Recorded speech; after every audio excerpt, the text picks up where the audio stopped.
Tuloy-tuloy ang taping ng superstar at national artist na si Nora Aunor para sa bagong serye sa hapon ng GMA Kapuso, ang Lilet Matias, Attorney at Law.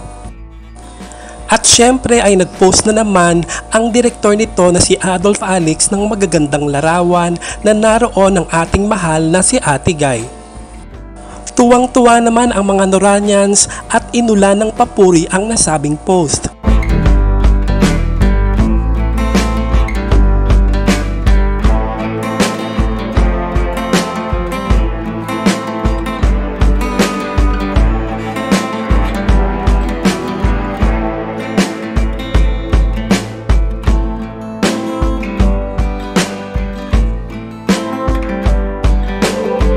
Kamakailan naman ay nasa Lucky Chinatown Mall ang ilang cast ng Lilet Matias para ipromote ang nasabing serye at dinumog naman sila ng mga taong naroon.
Ang Lilet Matias, Attorney at Law ay mapapanood na sa March 4, 3:20 ng hapon pagkatapos ng Abot Kamay na Pangarap.